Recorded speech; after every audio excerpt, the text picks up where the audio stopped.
మొట్టమొదటిగా మనం చూసినట్లయితే దేవుడు అబ్రహాం గారిని ఆశీర్వదించను అనే పదాన్ని అనేక సందర్భాల్లో మనము చదువుకుంటూ ఉంటాము. అబ్రహాం గారిని దీవించడానికి గల కారణం ఏమిటి? చాలామంది ఈ రోజున అబ్రహాం గురించి చెప్పుకుంటూ అబ్రహాము విశ్వాసులకు తండ్రి, అబ్రహాము మూల పురుషుడు, అబ్రహాము దేవుని యొక్క స్నేహితుడు అని అనేక సందర్భాల్లో అనేక మంది అంటూ ఉంటారు. అబ్రహామును దీవించిన దేవుడు మిమ్మల్ని కూడా దీవిస్తాడు, అబ్రహాం కుటుంబాన్ని దీవించిన దేవుడు మీ కుటుంబాన్ని కూడా దీవిస్తాడు అని అనేక సందర్భాల్లో అనేక మంది తెలియపరుస్తూ ఉంటారు.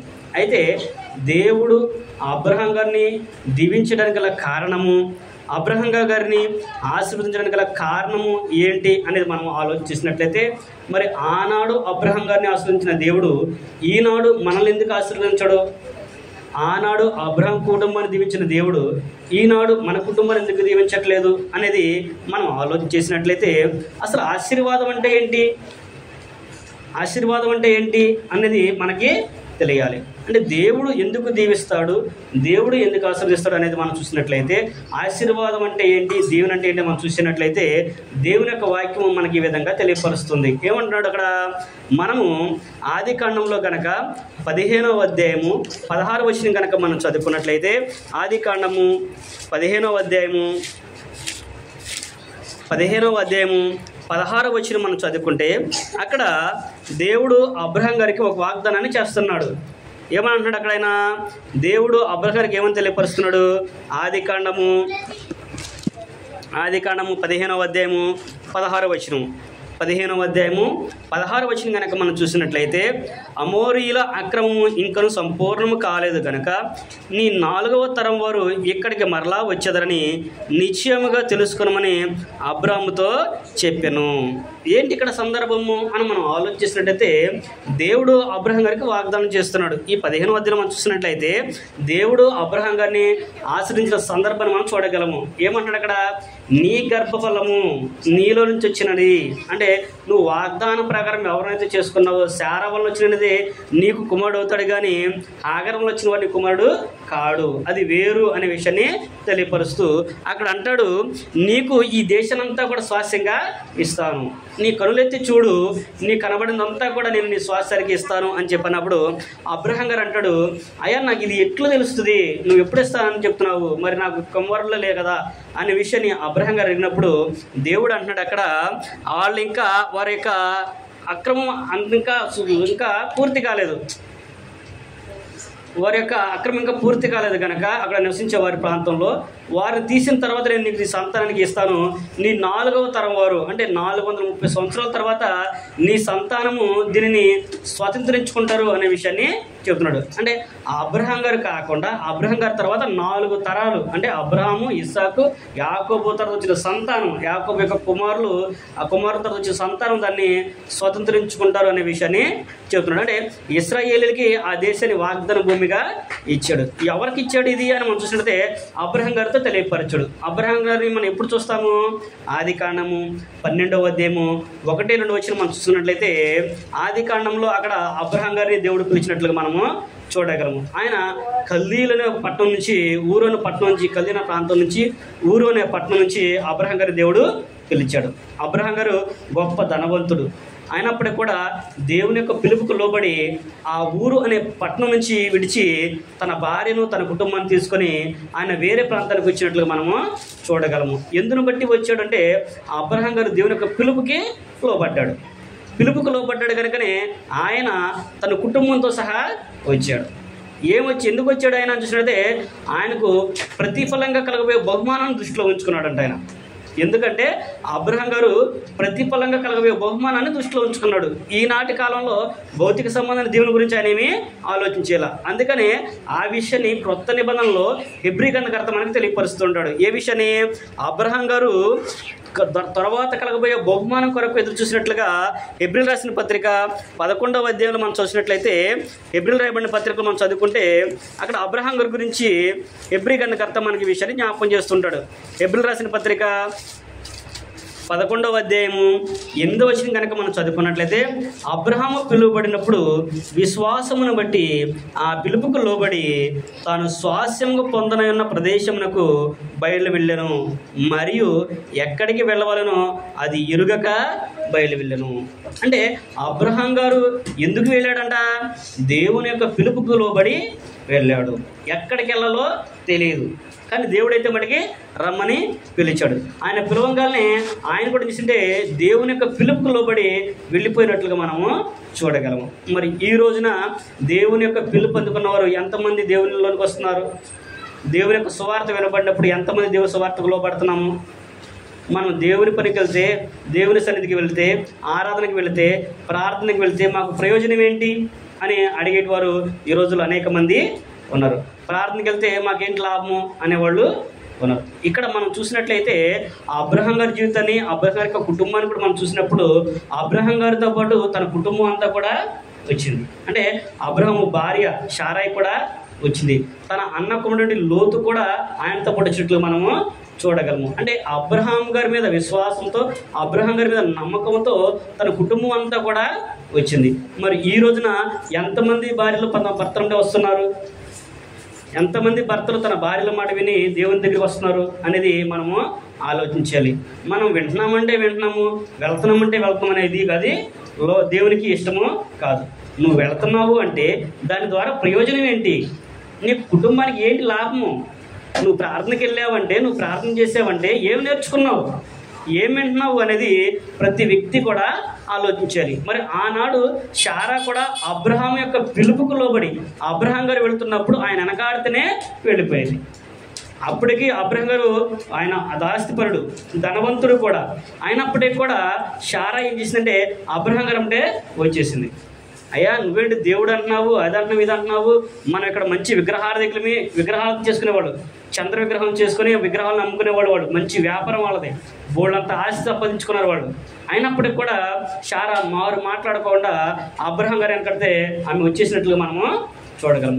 ఆమె దేవుని మీద ఎంత నమ్మకం ఉందో, తన భర్త మీద ఎంత ప్రేమ ఉండబోతే ఆమె తన భర్తతో పాటు వచ్చిందో మనం ఆలోచన చేయగలము. ఈ రోజున ఎంతమంది అలా ఉంటున్నారు? ఎంతమంది అలా లోబడుతున్నారు దేవునికి? భర్తకు లోబడుతున్నారు, లేకపోతే భర్తల మాట విని భార్యలు వస్తారు, భార్యల మాట విని భర్తలు వస్తున్నారు ఈ రోజున. అది మనం ఎప్పుడు కూడా ఆలోచించాలి. శారా గారిని కూడా అంతగా చెప్పాడు అంటే శారా గారు కూడా అంతగా లోబడబట్టే దేవుడు కూడా శారా గారికి గొప్ప ధన్యతను ఇచ్చాడు. ఆయన ఈనాడు విశ్వాసులకు మూలపురుషుడు అబ్రహాం గారు అయితే ఈ రోజున విశ్వాసం కలిగిన ప్రతి స్త్రీ కూడా మాదిరి ఒక తల్లి ఎవరంటే శారా. దాని గలతీ పత్రికలో పౌలు గారు మనకి తెలియపరుస్తారు. మీరు శారాకు పిల్లలు కావాలి అని అంటాడు. శారాకు పిల్లలుగా మీరు ఉండాలి. శారా ఎందుకు పిల్లలుగా ఉండాలంటే ఆమె తన భర్తని యజమానుడా అని పిలిచి తన భర్త మాటకు లోబడి జీవించినట్లుగా అక్కడ ఆమె గురించి తెలియపరుస్తూ ఉంటాడు. దేవదూతలు వచ్చినప్పుడు అబ్రహాం గారు వారిని పిలిచి ఆతిథ్యం ఇచ్చే సందర్భంలో ఆయన 3 మానికలు ఎత్తుప్పిన తీసుకెళ్ళి పిసికి రొట్టెలు చేయమన్నప్పుడు శారా మాట్లాడుకోకుండా వెళ్ళిపోయి అక్కడ వచ్చిన అతిథులకి వంట చేసినట్లుగా మనము చూడగలం. మరి ఈ రోజున ఎంతమంది అలాగుంటున్నారు? ఎన్ని కుటుంబాలు అలాగుంటున్నాయి అనేది మనకు మనమే ప్రశ్న వేసుకోవాలి. నేను అలాగుంటున్నానా లేదనేది మనము ప్రశ్నించాలి. అందుకని దేవుడు కూడా అబ్రహాం గారి కుటుంబాన్ని దీవించడానికి గల కారణం ఏంటంటే వాళ్ళు అబ్రహాం గారే కాదు, అబ్రహాం గారితో పాటు అబ్రహాం యొక్క భార్య శారా కూడా దేవునికి లోబడి అబ్రహాం గారి మాట విని దేవునికి పెట్టి వారు ఇద్దరు కూడా దేవుని యొక్క పని కొరకు, దేవుని యొక్క పిలుపుకు లోబడి వాళ్ళు వచ్చినట్లు మనము చూడగలం. కానీ ఈ రోజున ఎంతమంది అలాగున్నారనేది మనం ప్రశ్న వేసుకోవాల్సిన అవసరము ఉంది. అంతేకాదు అబ్రహాం గారిలో దేవుడు ఇచ్చిన కొన్ని గొప్ప లక్షణాలు కూడా మనం చూడగలము. అబ్రహాం గారు అంట తనకు పిల్లలు ఇంకా పుట్టక మునిపే ఆయన తనకు పిల్లలు పుడితే ఎలాగ పెంచగలడు అనే విషయాన్ని కూడా దేవుడు అబ్రహాం గురించి సాక్ష్యం చెప్తున్నాడు, అబ్రహాం గారి గురించి తెలియపరుస్తున్నాడు. ఆదికాండము 18వ అధ్యాయం కనుక మనం చదువుకుంటే ఆదికాండము 18వ అధ్యాయం మనం చూసినట్లయితే అక్కడ దేవుడు ఏమని తెలియపరుస్తున్నాడంటే ఆదికాండము 18వ అధ్యాయము 19వ వచనం కనుక మనం చదువుకున్నట్లయితే ఎట్లనగా యెహోవా అబ్రహామును గురించి చెప్పినది అతనికి కలుగుజేయనట్లు తన తరువాత తన పిల్లలను తన ఇంటి వారును నీతి న్యాయమును జరిగించుచు యెహోవా మార్గమును గైకొండకు అతడు వారికి ఆజ్ఞాపించినట్లు నేను అతను ఎరిగి ఉన్నాను. ఏమడిగారంట దేవుడు?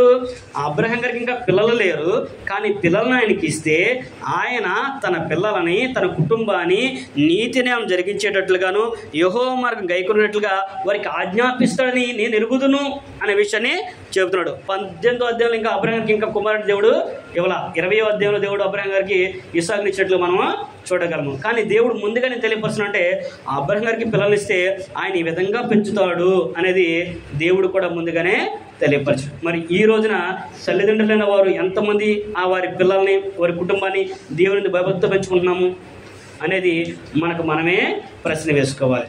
మరి దేవుడు మా కుటుంబాన్ని దీవించట్లేదు, మా కుటుంబంలో నెమ్మది లేదు, మా కుటుంబాన్ని ఆశ్రయించలేదు అంటే ఎలా వస్తుంది మనకి? ఆశీర్వాదం అంటే ఏంటి? దీవెన అంటే ఏంటి? చూడండి, అబ్రహాం గారికి ఆయన ఇంకా బ్రతికుండగానే నీ 4వ తరానికి ఈ దేశం అంతా కూడా స్వాస్థ్యంగా ఇస్తానని ముందుగా ఆయనకి తెలియపరిచాడు. అంటే అబ్రహాం గారు ఏదైతే సంపాదిస్తున్నాడో దాని అంతా కూడా తాను, తన తర్వాత తన సంతానము, తన సంతానం తన సంతానాన్ని కూడా తరతరాలకు ఇచ్చేటట్లుగా దేవుడు ముందుగానే ప్లాన్ వేశాడు. అలాగా మరి దీవెనలు అంటే మనం ఏదైతే కష్టపడి సంపాదిస్తున్నామో, మనం ఏదైతే పొందుకున్నామో దాని నుండి మనకు, మన తర్వాత మన పిల్లలకు, మన పిల్లల తర్వాత మన పిల్లలకు దాన్ని స్వాస్థ్యం ఇచ్చేటట్లుగా మనం దాన్ని గైకొనాలి. అలా గైకొనాలి అంటే దేవుని యొక్క ఆజ్ఞలను ప్రతి వ్యక్తి కూడా గైకొనాలి. దేవుని యొక్క మాటలు ప్రతి వ్యక్తి కూడా వినాలి అనే విషయాన్ని అక్కడ దేవుని యొక్క వాక్యం మనకి తెలియపరిచినట్లుగా మనం చూడగలము. అబ్రహాం గారి తర్వాత దేవుడు తన కుమారుడైనటువంటి ఇస్సాకును కూడా ఆశీర్వదించాడు.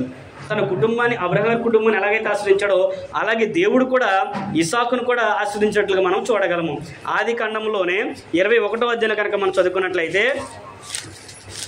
ఆది కాండము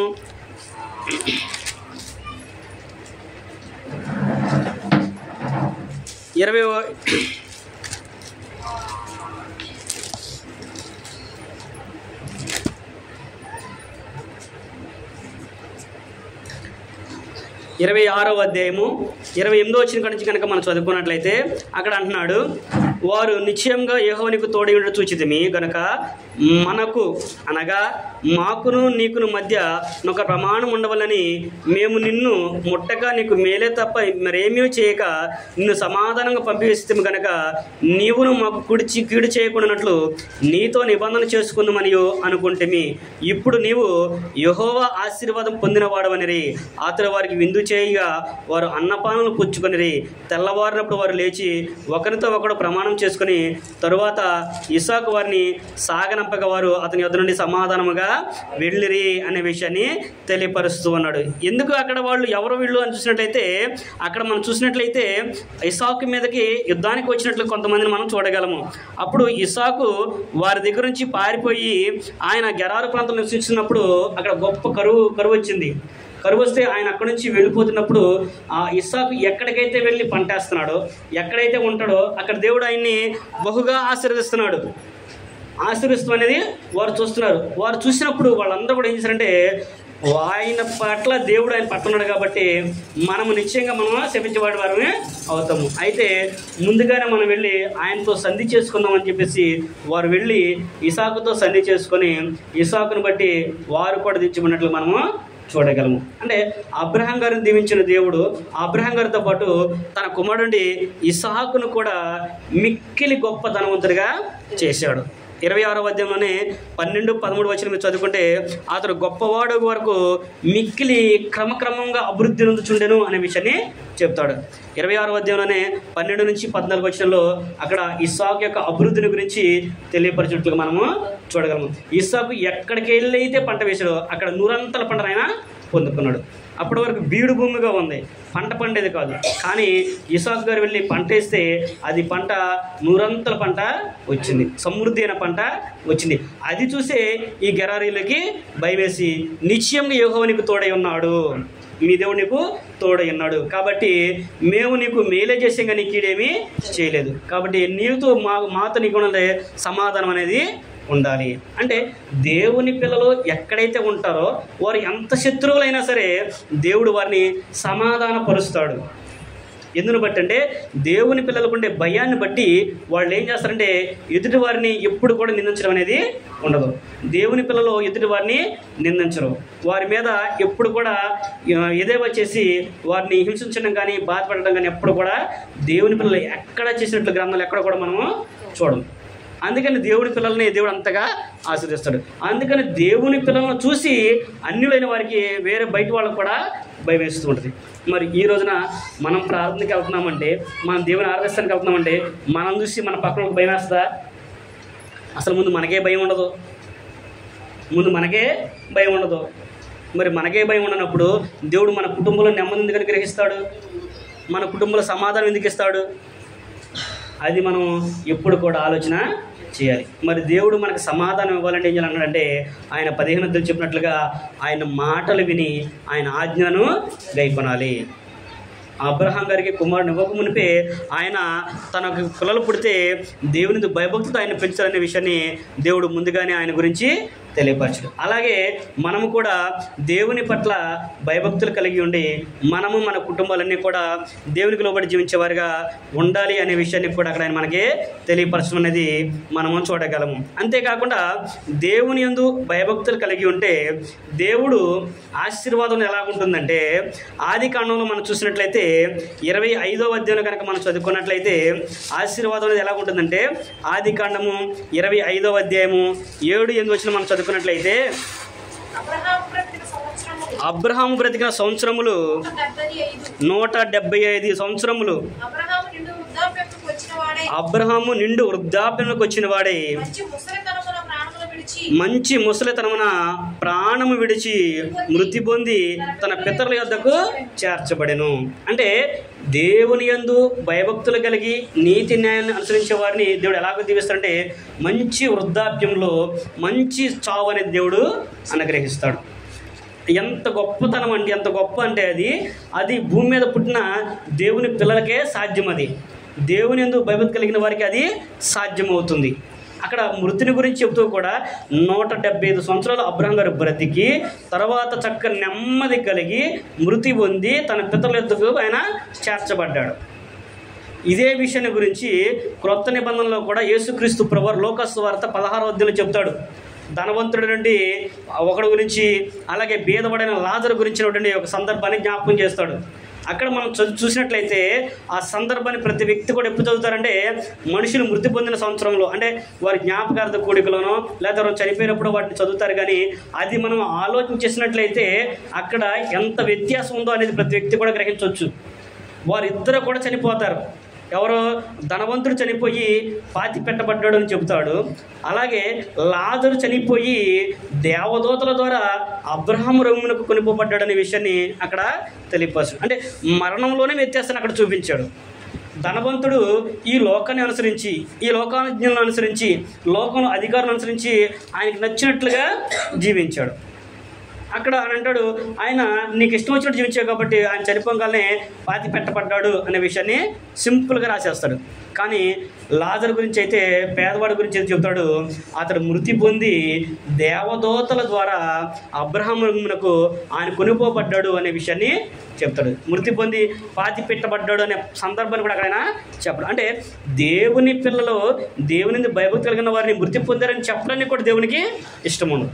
అంత గొప్పగా దేవుడు ఆశీర్వాదం అనేది ఇస్తాడు. ఎప్పుడు దేవుని యందు భయభక్తులు కలిగి ఉండి ఆయన ఆజ్ఞకు లోబడి నీతి న్యాయములను అనుసరించే వారిగా మనం ఉంటే ఆయన ఆశీర్వాదం అనేది అలాగుంటుంది అనే విషయాన్ని చెబుతున్నాడు. అంతేకాకుండా సామెతల గ్రంథంలో కూడా సామెతల గ్రంథకర్త ఆయన ఒక విషయాన్ని జ్ఞాపకం చేస్తూ ఉంటాడు. యెహోవా యందు భయభక్తులు కాని వారు ఎలా ఉంటారు అనే విషయాన్ని, దాని ద్వారా లాభం ఏంటనే విషయాన్ని అక్కడ తెలియపరుస్తుంటాడు. 3వ అధ్యాయం కనుక మనం చూసినట్లయితే సామెతల గ్రంథము 3వ అధ్యాయము 7-8 వచనం మనం చదువుకుంటే అక్కడ ఒక విషయాన్ని జ్ఞాపకం చేస్తూ ఉంటాడు సామెతల గ్రంథకర్త. 3వ అధ్యాయము 7-8 వచనంలో, నేను జ్ఞానిని కదా అని నీవు అనుకొనవద్దు, యెహోవా యందు భయభక్తులు కలిగి చెడుతనం విడిచిపెట్టుము, అప్పుడు నీ దేహమునకు ఆరోగ్యమును నీ ఎముకలకు సత్తువయు కలుగును. ఎప్పుడంట? యెహోవా యందు భయభక్తులు కలిగి చెడుతనమును విడిచిపెట్టినప్పుడు. అప్పుడు మన దేహానికి ఆరోగ్యము, ఎముకలకు సత్తువ కూడా ఆయన ఇస్తాడు. యెహోషువ గారు అంటాడు, 24వ అధ్యాయం మనం చదువుకుంటే ఆయన 7వ అధ్యాయంలో కూడా ఒక విషయం చెప్తాడు. ఏమంటాడంటే, నేను మోషే గారు నన్ను పిలిచినప్పుడు, మోషే గారి దగ్గర నేను దేవుడికి వచ్చినప్పుడు ఎంతైతే బలం నాకు ఉందో ఇప్పటికి కూడా నాకు అదే బలము ఉంది. కాబట్టి ఈ కొండ ప్రాంతాన్ని నేను జయించుకోవడానికి నాకు సెలవిమ్మని చెప్పేసి దేవుణ్ణి యెహోషువ గారు వేడుకుంటాడు. ఇశ్రాయేలు 12 గోత్రాల వారికి ఆ దేశాన్ని అంతా కూడా పంచిపెట్టిన తర్వాత యెహోషువ గారికి స్వాస్యంగా ఒక కొండ భూమినైనా అడుగుతారు. అక్కడ కొంతమంది ఉంటారు, వారిని జయించడానికి నాకు శక్తి ఉంది, నాకు మునిపెంత బలం ఉందో ఇప్పుడు కూడా అంతే బలం ఉంది, కాబట్టి నీ సెలవైతే నాకు దాన్ని స్వాస్యంగమని చెప్పని యెహోషువ గారు అడిగి తీసుకున్నట్లుగా మనము చూడగలము. దేవుడు కూడా సరే ఇల్లు తీసుకోమని చెప్పేసి అంటాడు, వారిని నీ చేతికి అప్పగిస్తున్నాను అని అంటాడు. అంటే దేవుని యందు ఎప్పుడైతే భయభక్తి కలిగి ఉంటారో అప్పుడు దేవుడు కూడా నీ శక్తిని పక్కన పెట్టి ఆయన నీకు సహాయాన్ని చేస్తాడు. ఆల్రెడీ యెహోషువ గారు బలవంతుడు, యుద్ధం చేశాడు, అయినా కానీ ఏమంటాడు ఆయన, ఇది నా వల్ల కాదయ్యా, అది నీవి సెలవు అయితేనే అన్నాను, నీ సెలవు అయితే నాకు సహాయం చేయమని అన్నాడు. అప్పుడు ఎంత బలహీనుడైనా కానీ దేవుని సహాయాన్ని కోరుకుంటే ఆయన బలవంతుడిగా చేస్తాడు. దేవుని ఎందుకు భయభక్తి కలిగి ఉండి ఆయన్ని అనుసరించి నడుచుకుంటే ఆయన సహాయాన్ని అనుగ్రహిస్తాడు. మనం చూసుకున్నట్లయితే సమూయేలు గ్రంథంలో కూడా దావీదు గారిని మనం చూస్తాము. దావీదు గారు గొలియాతుతో యుద్ధానికి వెళ్ళినప్పుడు ఆయన అంతటివాడు బాలుడు, 14-15 సంవత్సరాలు ఉంటాయి. కానీ గొలియాతు ఎంత ఉంటాడు, 6 మూరల జానని ఉంటాడు, అంటే సుమారుగా 10 అడుగుల పైన ఆయన ఉంటాడు. ఆయన మీదకి దావీదు గారు యుద్ధానికి ఎందుకు వెళ్ళాడు, మరి బాలుడు కదా, భయమే లేదా, భయమే కదా. అక్కడ గొలియాతు కూడా అంటాడు, సందర్భం మనం చదువుకుంటే అక్కడ అంటాడు గొలియాతు కూడా, నేనేమన్నా కుక్కన కర్ర తీసుకుని వస్తున్నాను నువ్వు అని అంటాడు, నీకు ఎట్ట కనబడుతున్నా, నన్ను చూసావా, అసలు నా బాడీని చూసావా అని చెప్పేసి దావీదు గారు అన్నప్పుడు దావీదు గారు అక్కడ ఒక మాటను వాడతాడు ఆయన, నువ్వైతే నీ బలాన్ని చూసుకొని నీ సైన్యం చూసుకొని వస్తున్నావు, కానీ నేనైతే నా దగ్గరున్న దేవుని చూసుకొని వస్తున్నాను, యుద్ధము నాది కాదు యెహోవాది అని చెప్పేసి ఆయన అన్నాడు. నేను సున్నతి కలిగిన వాడిని, అంటే నేను దేవుని యందు భయభక్తి కలిగిన వాడిని, దేవుని యొక్క కుమారుడిని, నీవు దేవుడు లేనివాడివి, సున్నతి లేనివాడు, కాబట్టి నీతో నాకు పోటీ ఏంటి అనేసి దావీదు గారు వెళ్ళి గొలియాతుని చెప్పినట్లుగా మనము చూడగలం. అంటే నువ్వు బలవంతుడువా బలహీనుడువా అనేది ముఖ్యం కాదు, అక్కడ నీ విశ్వాసం ఏంటి, నీ నమ్మకం ఏంటి, నీ ధైర్యం ఏంటి అనేది అక్కడ ముఖ్యము. అందుకని దేవుడు అబ్రహాం గారిని అంత గొప్పగా దీవించాడు. అంత గొప్పగా దీవించాడంటే ఊరినే అబ్రహాం గారిని రమ్మనగానే వచ్చేసాడు దీవించేశాడు అనుకుంటే కాదరదు. ఆయన ఆ సందర్భాలన్నీ కూడా మనం చదువుకుంటే అబ్రహాం గారు ఎంత కష్టపడ్డాడో, ఎంతగా దేవునికి లోపడ్డాడో, ఎంతగా విధేయత చూపించాడో, దేవుని మీద ఎంత నమ్మకం ఉంచాడో అనేది మనకి అర్థమవుతుంది. ఎంత నమ్మకం ఉంచాడు అంటే అబ్రహాం గారు దేవుని మీద, ఆయన తన కుమారుడిని ఇమ్మన్నప్పుడు తీసుకెళ్ళి ఇచ్చేశాడు, బలిచ్చేశాడు. మరి ఈ రోజున ఎవరైనా ఇస్తారా? దేవుడు కుమారుని ఇమ్మంటేనే అబ్రహాం గారు ఇచ్చాడు. మరి ఈ రోజున దేవునికి సమయాన్ని కేటాయిస్తున్నారా? అసలు ఆదివారం అంటే ప్రభు దినము, ఇది ప్రభు కోరుకున్న రోజు. మరి ఈ రోజున దేవుని మనం అందరం కూడా ఆరాధించాలని దేవుడు కోరుకున్నాడు. మరి ఈ రోజున దేవునికి సమయాన్ని ఎంత ఇస్తున్నారు? ఎంత ఇస్తున్నారు? నాకు నచ్చితే, నాకు కుదిరితే, నాకు వీలైతే అప్పుడు, అంతేగాని ఇది నా బాధ్యత అని ఎప్పుడు కూడా మనం. కానీ అబ్రహాం గారు అయితే అలాగా లేడు. దేవుడు అబ్రహాం గారిని పిలిచినప్పుడు ఆ పిలుపుకు లోబడైనా వెళ్ళిపోయాడు అంతే. అయ్యా నీకు ఒక్కడైనా కుమారుని, నువ్వు ప్రేమించి కుమారుని 21:1 మనం చదువుకుంటే, నువ్వు ప్రేమించి నీ కుమారుని నాకు తీసుకొచ్చి బలివు అని చెప్పేసి అన్నాడు. మారు మాట్లాడుకోకుండా అబ్రహాం గారు తీసుకెళ్ళి కొండ మీద తీసుకెళ్ళి కట్టెలు పెరిచి అక్కడ నప్పించాడు. దేవుడు అడిగేది దేవునికి ఉంటే, అబ్రహాం గారికి ఉండే నమ్మకం అబ్రహాం గారికి ఉంది. క్రొత్త నిబంధనలు హెబ్రీ పత్రికలో చెబుతారు, ఆయన మృతులైన సహితము లేపగలిగిన సమర్థుడు అని అబ్రహాం గారికి విశ్వసించాడు కనుకనే దేవుడి దగ్గరికి ఆయన వెళ్ళాడు. మరి ఈ రోజున ఆ నమ్మకం మనకుందా? దేవుని కొరకు నేను వెళితే ఈరోజు 1000 రూపాయలు వస్తాయి, ఈ 1000 రూపాయలు విడిచిపెట్టేసి నేను దేవుని కొరకు వెళితే నాకు అంతకన్నా రెట్టింపేసిన నమ్మకం మనకుందా? ఈ రోజున మనకి లేదు. దేవుని దగ్గరికి వెళ్తే నాకు ప్రయోజనం ఏంటి అని ఆలోచన చేస్తారు. ప్రార్థనకి వెళ్తే మాకు లాభం ఏంటి అనేటట్లుగా ఈ లోకంలో మరీ ఇదిగా మన భక్తులందరూ కూడా తయారైపోయింది. కానీ మరి దేవుడు ఏమైనా కోరుకుంటున్నాడు? ఆయన నా పిల్లలు నిత్యము కూడా నా సన్నిధిలో ఉండాలని ఆయన కోరుకుంటున్నాడు. మరి ఆయన కోరుకున్న విధానాన్ని మనం బ్రతకాలా? మనకు నచ్చినట్టు మనం బ్రతకాలా? మరి మన కుటుంబం దీవించబడాలి అంటే, మన కుటుంబం ఆశించబడాలి అంటే ఎలాగుంటుంది? నువ్వు సంపాదించింది ఏదైతే ఉందో దాన్ని నీ భార్య నీ పిల్లలతో నువ్వు సంతృప్తిగా తినాలి అంటే ఏం చేయాలి? నీ సంపాదన అంతా కూడా నువ్వు తెచ్చుకున్న నీ కష్టార్జితం అంతా కూడా నీ భార్య బిడ్డతో తిని సుఖించాలంటే ఏం చేయాలి?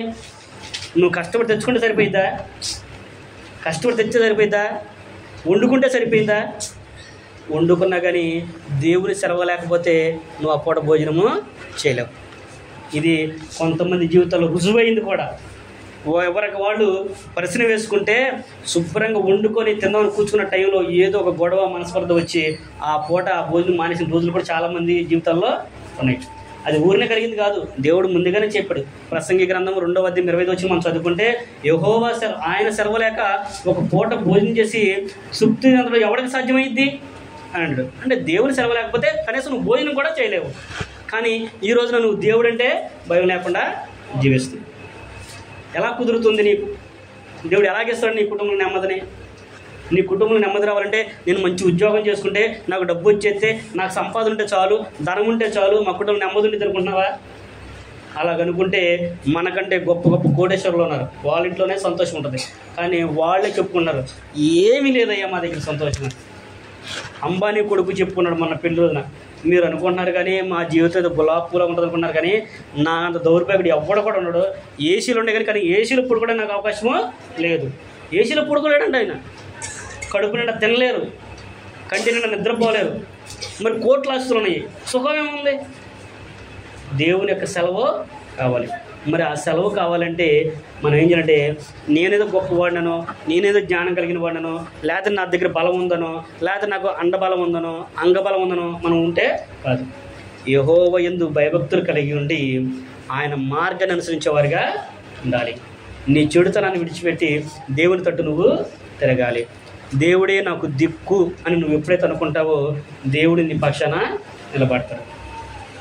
ఎప్పుడైతే నువ్వు దేవుడి పక్షాన్ని నువ్వు నిలబడతావో దేవుడు కూడా నీకు సమస్తాన్ని కూడా సమకూర్చి జరిగించేవాడుగా ఉంటాడు.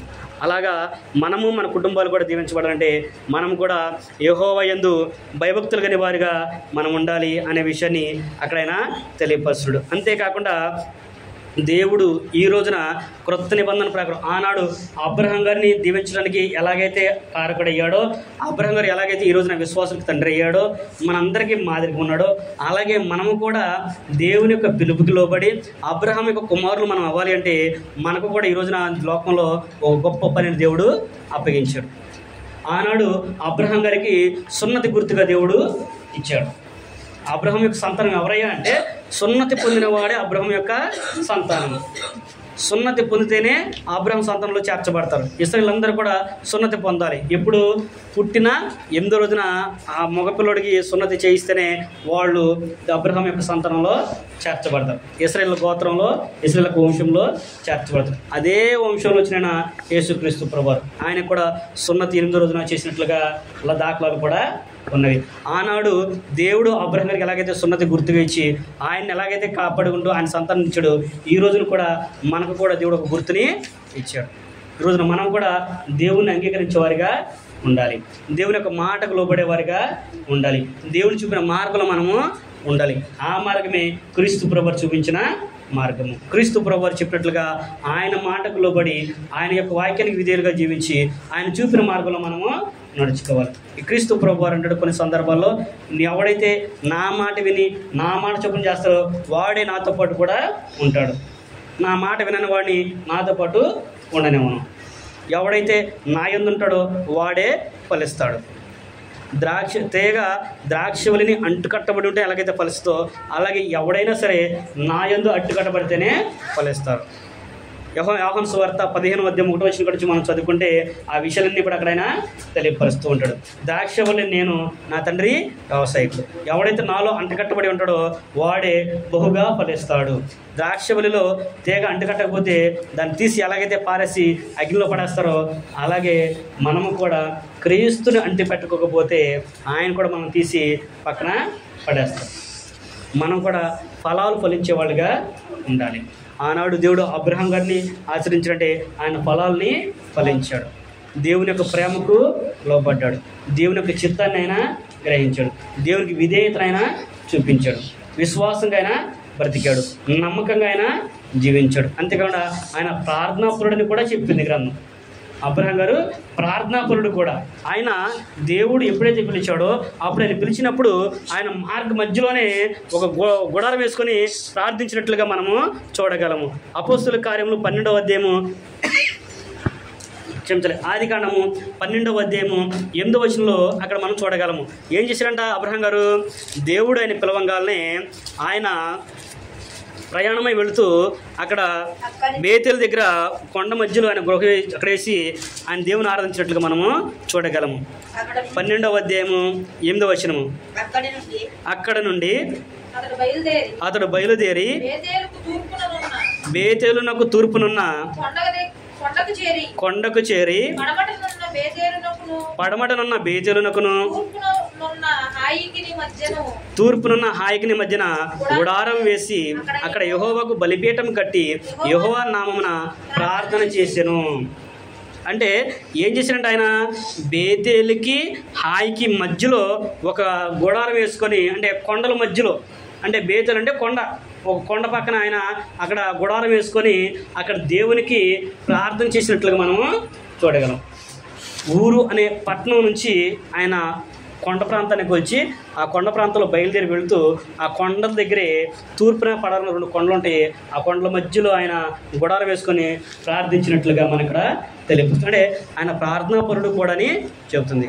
అందుకనే దేవుడు కూడా అబ్రహాం గారిని దీవించాడు. మరి ఈ రోజున మన కుటుంబాల్లో ప్రార్థన చేస్తున్నామా? మన కుటుంబాల్లో ప్రార్థన ఉందా?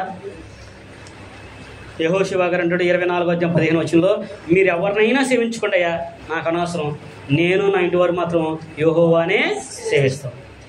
అంటే యెహోషువ గారు చెప్పడం గల కారణం ఏంటి?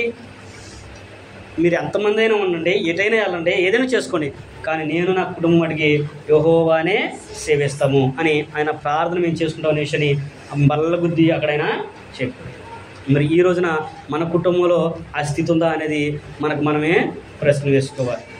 ఆనాడు దేవుడు అబ్రహాం గారిని తన కుటుంబాన్ని దీవించాడు అంటే అబ్రహాం గారు దేవుని యందు విధేయత చూపించాడు. మరి ఈ రోజున మనకి విధేయత ఉందా? విధేయత అంటే చెప్పింది చేయటం విధేయత. అర్థమైందా? విధేయత అనగా చెప్పింది చేయటం. నేను రమ్మంటే రావటం, వెళ్ళమంటే వెళ్ళిపోవటం, అదే విధేయత. అంటే దేవుడు అబ్రహాం గారు దేవుడు ఏదైతే చెప్పాడో అది చేశాడు కాబట్టే ఆయన విధేయత కలిగిన వాడని దేవుని యొక్క గ్రంథంలో రాయబడి ఉంది. రెండోదిగా ఆయన విశ్వాసం కలిగిన వాడు. విశ్వాసం అంటే ఏంటి అర్థానికి? విశ్వాసం అనే పదానికి నిర్వచనం ఏంటి? విశ్వాసం అంటే కనబడని దానిని కూడా దేవుడు చెప్తే అది ఉందని నమ్మటం. హెబ్రీ పత్రిక 11వ అధ్యాయం 1వ వచనం మనం చదువుకుంటే అదృశ్యమైనవి ఉన్నవాళ్ళకు రుజువై ఉంది అంటాడు. 11:1 ఆ విషయాన్ని చెబుతాడు. అంటే విశ్వాసం అంటే ఏంటంటే అబ్రహాం గారు ఎందుకు విశ్వాసం తండ్రి అయ్యాడంటే అబ్రహాముని పిలిచినప్పుడు గ్రంథం లేదు ఆయనకు ఒక ఆధారం లేదు పలానా చోటకి వెళ్తే పలానా చోట ఉంది అని చెప్పుకోవడానికి ఆయనకు ఆధారం కూడా లేదు. కానీ దేవుని పిలుపు లోబడైనా వెళ్ళిపోయాడు. అందుకే మనం చదువుకున్నాం కదా హెబ్రీ పత్రిక 11వ అధ్యాయం 8వ వచనంలో ఆయన యెహోవా మాట విని తాను శ్వాసంగా పొందిన దేశం కొరకైనా వెళ్ళాడంట. ఎక్కడికి వెళ్ళాలో ఎటు వెళ్ళాలో కూడా తెలియకుండా వెళ్ళిపోయాడు ఆయన. విశ్వాసం అంటే అది. దేవుడు నన్ను నా కుటుంబాన్ని ఆశ్రయిస్తాడనే నమ్మకం మనకే ఉండాలి. మరి మమ్మల్ని ఎలాగ ఆశ్రయిస్తాడు? మా పిల్లలకు సరే చదువు లేదు, మా ఆయనకు ఉద్యోగం లేదు, నాకు చదువు లేదు, మేము కూలి పని చేసుకునే వాళ్ళమే, మాకెట్ట ఉండిద్ది అని నువ్వు అనుకుంటే దేవుడు తలుచుకుంటే నువ్వు ఏ స్థితిలో ఉన్నా కానీ తీసుకెళ్ళి అక్కడ నిలబెడతాడు. దానికి ఉదాహరణ దావీదు గారు. దావీదు గారు గొర్రెల కాపరి, గొర్రెలను కాచుకునేవాడు. తన అన్నదమ్ములు తృణీకరించారు. తన తండ్రి కూడా అసలు కుమారుల లెక్క కిందే వేసుకోలేదు ఆయన. యెషయా గారు వచ్చి ఆయన అభిషేకించే సమయాల గారు వచ్చి అభిషేకించడానికి కోరినప్పుడు వీళ్ళు 6 వస్తారు కానీ ఈయన ఉండడు. అయ్యా నీ కుమారులందరూ వచ్చారా అంటే అందరూ వచ్చారు కానీ కడబడి వారు ఒకడు ఉన్నాడయ్యా, ఆడు బొడ్డోడు, ఆడు గొర్రెలు కాసుకుంటాడు, ఆడు అసలు లెక్కలోనే లేడు అనే సందర్భం అయినా చెప్తాడు. ఆయన కూడా పిలిపి అంటాడు. ఆయన రాగానే దేవుడు అంటాడు అదిగో నేను ఏర్పరచుకున్నవాడు అని అంటాడు. అప్పుడు సమూయేలు గారు కూడా వెళ్ళి ఆయన్ని అభిషేకించినట్లుగా మనము చూడగలం. అంటే దేవుడు తలుచుకుంటే పెంట కుప్ప, మన పాటలు పడతారుగా, పెంట కుప్ప నుంచి దీన్ని పైకి లేపుతావని. మరి ఆ నమ్మకం నీకు ఎందుకు లేదు? ఆ విశ్వాసం ఎందుకు ఉంచట్లేదు? మరి దేవుని భయభక్తి కలిగి ఉంటే నా కుటుంబం దేవుడు అలా దీవిస్తాడని నమ్మకం నీకు ఎందుకు ఉండట్లేదు అంటే మనం ఏమి నమ్మట్లంటే దేవుడు సర్వశక్తిమంతుడని నమ్మట్లా. ఏమనుకుంటే సగం శక్తిమంతుడు అనుకుంటున్నారు. లోకంలో ఉన్న ప్రజలందరూ కూడా అదే ఆలోచన కలిగి ఉన్నారు. దేవుడు సర్వశక్తిమంతుడు నమ్మిన వాడి జీవితంలో దేవుని పట్ల దేవుడు వారి పట్ల చేసిన గొప్ప కార్యాలు చూస్తున్నాడు. కానీ ఎవడైతే దేవుడు సర్వశక్తిమంతుడు కాదు సగం శక్తిమంతుడు అనుకో నీ జీవితం అట్లాగే ఉంటుంది. నీ జీవితం అలాగే ఉంటుంది. కానీ నువ్వు దేవుడు సర్వశక్తిమంతుడు నువ్వు నమ్మేవనుకో నీ కుటుంబాన్ని దేవుడు అలాగా తీసుకెళ్తాడు. అబ్రహాం గారు దేవుని ఎందుకు విశ్వాసం ఉంచాడు కనుకనే ఆయన పొందబోయే శ్వాసం వరకు ఎదురు చూశాడు కనుకనే దేవుడు ఈ రోజున ఆయనకి ఇంత గొప్ప ధన్యతను ఆయన ఇచ్చాడు. మనం ఆది కాలం నుంచి చదువుకుంటే అబ్రహాం గారి పేరు ప్రతి పత్రికలో కూడా కనబడుతుంది. ప్రతి దాంట్లో కూడా ఆయన ప్రతి పుస్తకంలో అబ్రహాం గారి యొక్క పేరు వినబడుతూనే ఉంటుంది. ముఖ్యమైన 3 మతాలకి మూల పురుషుడు అబ్రహాం గారు తెలుసా? ప్రపంచంలో ఉన్న ముఖ్యమైన 3 మతాలకి అబ్రహాం గారు మూల పురుషుడు. ఎవరెవరికి మూల పురుషుడు అయినా తెలుసా?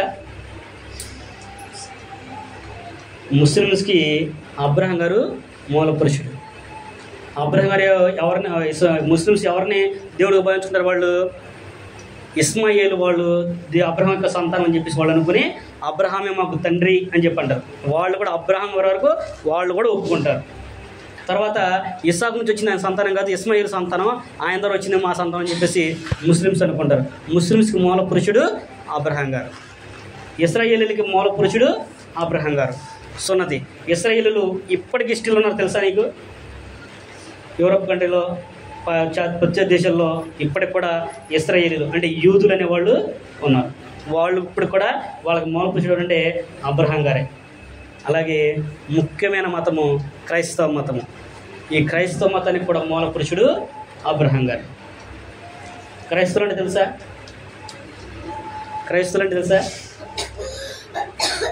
క్రైస్తవులు అంటే పదానికి అర్థం ఏంటి? క్రైస్తవులు దానికి నిర్వచనం ఏంటి తెలుసా? క్రైస్తవులు అంటే మాలామాదిగులు క్రైస్తవులు కాదు. అర్థమైందా?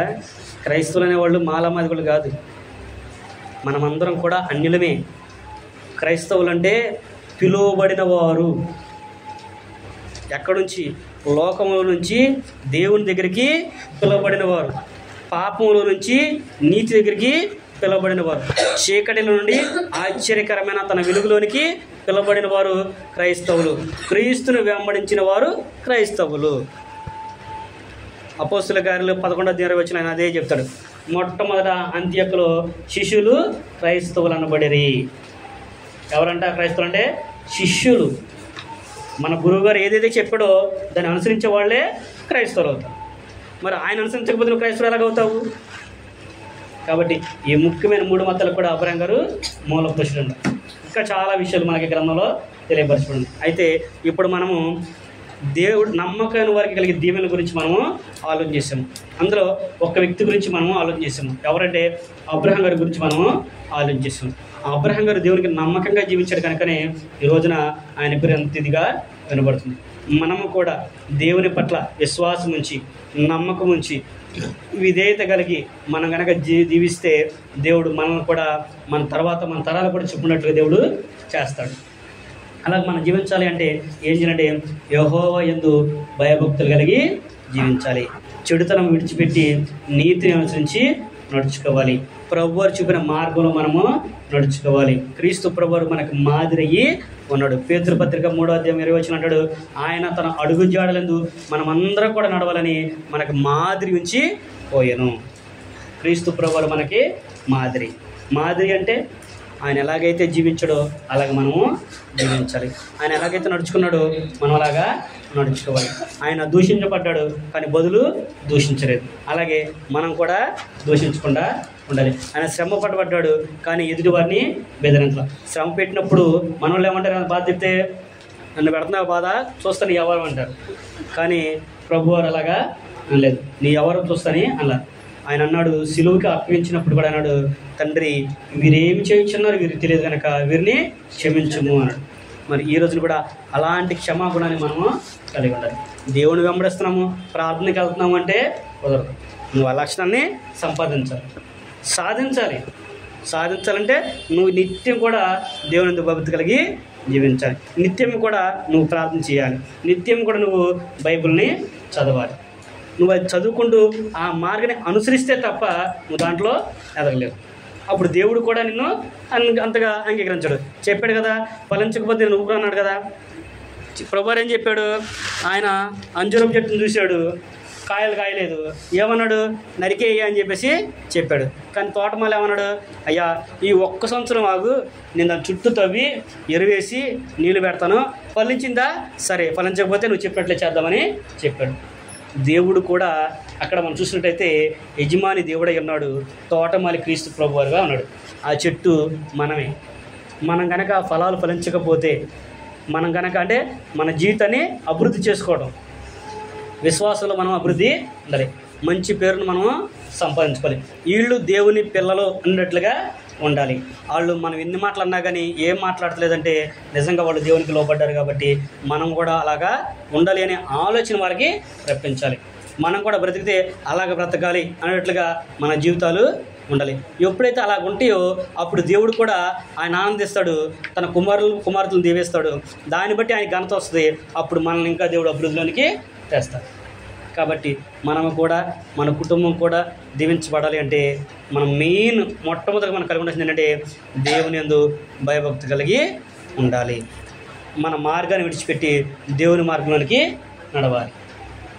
మార్గం అంటే ఇప్పటి వరకు నీకు ఇష్టానుసారంగా నువ్వు నడిచావు, కానీ ఇప్పుడు నువ్వేం చేస్తావంటే నా ఇష్టానుసారం కాదు, దేవుని ఇష్టానుసారంగా నేను నడుస్తానని చెప్పేసి దేవుడు ఏ మార్గం అయితే చూపించాడో ఆ మార్గంలో మనము నడవాలి. పెద్దవారిని గౌరవించటము, చిన్నవాళ్ళని ప్రేమించటము, ఇతరులకు సహాయం చేయటము, మనం ఎదుటివారి పట్ల దయ చూపించడము, సహాయం చేయడం అనేది అన్నింటిలో మన లక్షణాలన్నీ కూడా కలిగి ఉండాలి. అప్పుడు దేవుడు కూడా మన కుటుంబాన్ని దీవిస్తాడు. కాబట్టి అలాంటి ఆలోచన కలిగినప్పుడు దేవుడు మనల్ని, మన కుటుంబాన్ని కూడా దీవిస్తాడు. మనం ఏదైతే చేస్తామో దాన్నే మన పిల్లలు కూడా ఫాలో అవుతారు. అర్థమైందా? మనం ఏదైతే చేస్తామో దాన్నే మన పిల్లలు కూడా ఫాలో అవుతారు. అప్పుడు వారిని కూడా దేవుడు దీవేస్తాడు. మరి అందుకనే కదా అబ్రహాం గురించి చెప్పాడు 15:16 అన్నాడు, అబ్రహాం గారికి ఇంకా పిల్లలు పుట్టక మునిపే ఆయన దేవుని భయభక్తి కలిగి నీతిని జరిగించినట్లుగా వారిని పెంచుతాడని నేను ఎరిగి ఉన్నానని చెప్పేసి దేవుడే స్వయంగా చెప్పాడు. మనం దేవుని భయభక్తి కలిగి మనం జీవించామనుకో మన పిల్లలు కూడా మనతో పాటు జీవిస్తారు, వారి పిల్లలు కూడా వారితో పాటు జీవిస్తారు. అప్పుడు ఎదుటి వారు కూడా అంటే అలాగే మన బ్రతకాలనే ఆలోచన ఉంటుంది. లేదు మన ఇష్టానుసారంగా మనం బ్రతకనుకో మన పిల్లలు కూడా అలాగే ఉంటారు. చూస్తున్నాం లోకల్ ఎలాగుందో. కాబట్టి మనము మన కుటుంబాలు నెమ్మది కలిగి జీవించాలంటే దేవుని మాటలకు మనము లోబడాలి, విధేయతని చూపించాలనే విషయాన్ని ప్రేమతో మీకు తెలియపరచు, నాకు నేను తెలియపరచుకుంటూ ఈ మాటల తర్వాత ముగిస్తాను. ఓపికత మీ అందరికి కూడా ప్రభు నామమున వందనాలు. అందరికి కూడా వందనాలు.